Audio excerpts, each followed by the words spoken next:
Intel City, a platform where you can learn, teach, research, and repeat. आज की video में हमने ये देखना है कि हम मैटलैब में किसी भी एक्सप्रेशन का लैप्लास वर्जन कैसे फाइंड करते हैं। तो लैप्लास वर्जन फाइंड करने के लिए आइए हम मैटलैब में चलते हैं और देखते हैं कि एक एक्सप्रेशन मैटलैब में इनपुट करते हैं और देखते हैं कि मैटलैब कैसे उसका लैप्लास वर्जन फाइंड करके देता है। तो मैं यहाँ पे एक एक्सप्रेशन लिखने लगा हूँ, F equal to T minus three whole square. अगर ये एक्सप्रेशन मैंने बनानी है तो मैं टी को सिम्बॉलिक वेरिएबल कंसिडर कर लेता हूँ, सिम्स टी। तो ये सिम्स टी, ये टी हमारा सिम्बॉलिक वेरिएबल बन गया। अब इसको एग्जीक्यूट करते हैं, देखते हैं एफ में क्या स्टोर होता है। एफ हमारी वो एक्सप्रेशन है जिसका हम लैप्लास फाइंड करने जा रहे हैं। तो ये F equal to T minus three whole square, यहाँ पे भी एफ जो है वो सिम्बॉलिक आ चुका है।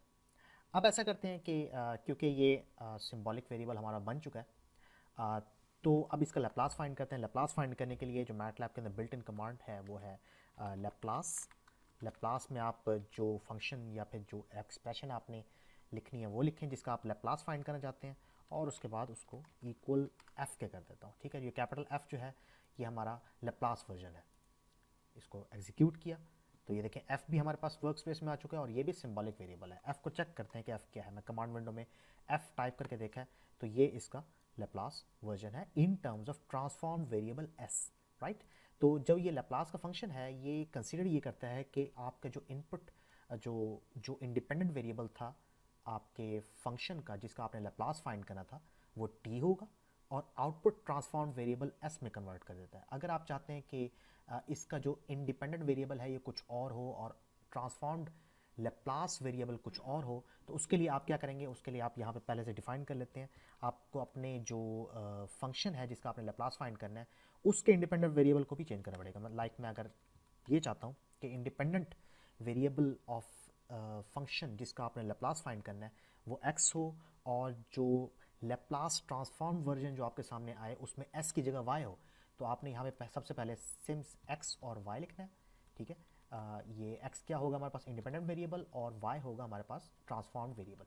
यहाँ पे आपका x आ गया। अब यहाँ पे जाके आपने पहले बताना है लैप्लास फंक्शन को कि मेरे जो इंडिपेंडेंट वेरिएबल है वो x है और ट्रांसफॉर्म जब आप करेंगे तो वो y में करें, राइट। तो मैं यहाँ पे f ये एग्जीक्यूट करता हूँ। एग्जीक्यूट करने के बाद मैंने यहाँ पे F प्रेस किया तो ये देखें आप ये यहाँ पे S नहीं आया बल्कि S की जगह पे Y आ चुका है। तो इस तरीके से आप अपने वेरिएबल्स भी चेंज कर सकते हैं। तो मैं वही उसी तरह डिफ़ॉल्ट पे जा रहा हूँ। डिफ़ॉल्ट पे मतलब ये कि मैं दोबारा से उसी T को इंडिपेंडेंट वेरिएबल ले लेता हूँ और जो S है जो कि ऑथर्स नॉर्मली यूज़ करते हैं S को as a transform variable of Laplace, तो मैं वही अभी फ़िलहाल यूज़ कर लेता हूँ।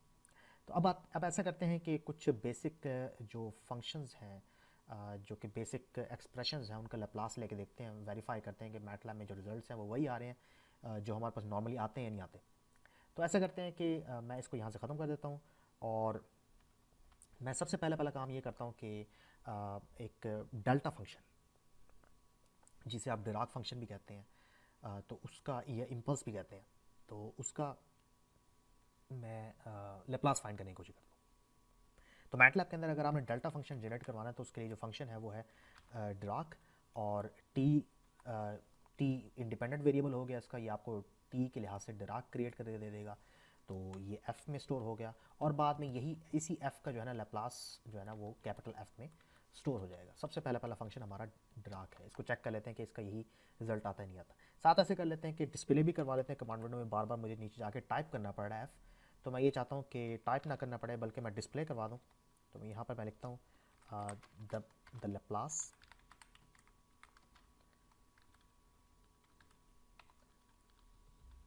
द लैप्लास वर्जन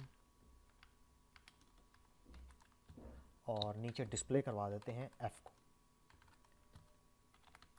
यहाँ पे एफ आ गया, सॉरी कैपिटल एफ आ गया। तो आप इसे एग्जीक्यूट करें तो सॉरी यहाँ पे मैंने कोट्स में लिख दिया था, ये बगैर कोट के आएगा। अगर मैं कोट्स में लिखूँगा तो एफ ही वो प्रिंट कर देगा।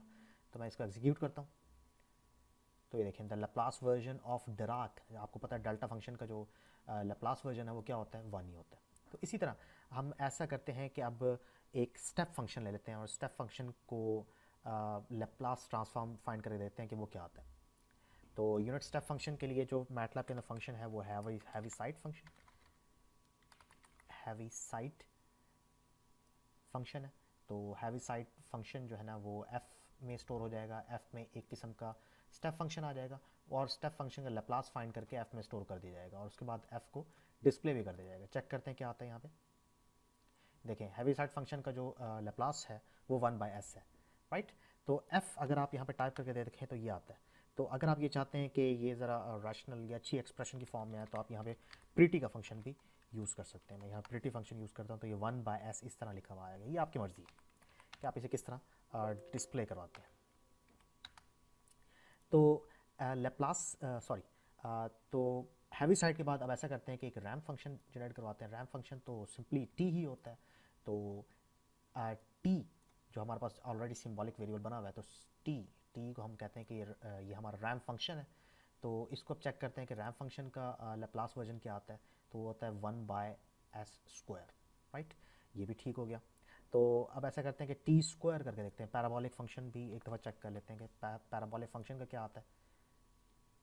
ये पैराबोलिक फंक्शन है टी स्क्वायर, पैराबोलिक फंक्शन का रिजल्ट ये आएगा। इसी तरह आप ऐसा करते हैं कि एक्सपोनेंशियल एक फंक्शन यूज़ लेते हैं और उसका लेप्लास फाइंड करने की कोशिश करते हैं। ये साथ साथ आपको स्क्रीन पे देखते भी जाएं कि इसके रिजल्ट्स वही आ रहे हैं या नहीं आ रहे। तो एक्सपोनेंशियल के लिए जो ना EXP मैं एक फंक्शन यूज़ कर रहा हूँ, exponential of -a multiply by T. तो ये एक डिक्रीजिंग एक्सपोनेंशियल है। a को यहाँ पे आप डिफाइन भी कर सकते हैं। मैं a = 3 यूज़ कर लेता हूँ तो देखते हैं कि क्या रिजल्ट आता है। तो ये आ गया जी a = 3। तो ये आपका Laplace version of exponential function है। लेकिन अगर आप ये चाहते हैं कि ये a एज इट इज़ आपकी आउटपुट में आए तो आपको a को भी बनाना पड़ेगा सिंबॉलिक वेरिएबल। तो मैं यहाँ पे जाके a भी लिख लेता हूँ।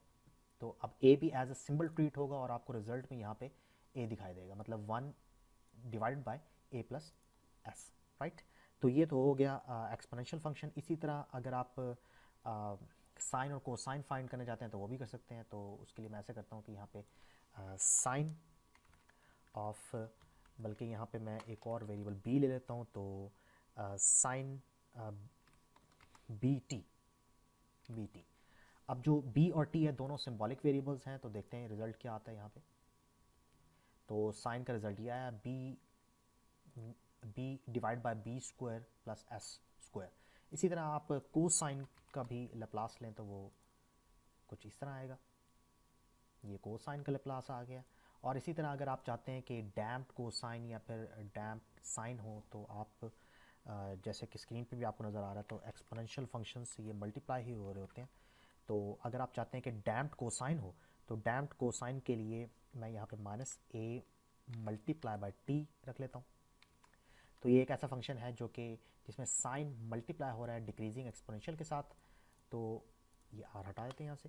EXP -a × t और फिर ये मल्टीप्लाई हो रहा है cos bt के साथ। तो इसको देख लेते हैं कि जो डैम्प्ड कोसाइन है उसका रिजल्ट क्या आता है। डैम्प्ड कोसाइन का रिजल्ट ये आ रहा है। इसी तरह डैम्प्ड साइन का रिजल्ट, ये डैम्प्ड साइन है, इसका रिजल्ट भी आ जाएगा। तो यहाँ से आप साथ साथ चेक भी करते जा रहे हैं कि आपके रिजल्ट्स किस तरह आ रहे हैं।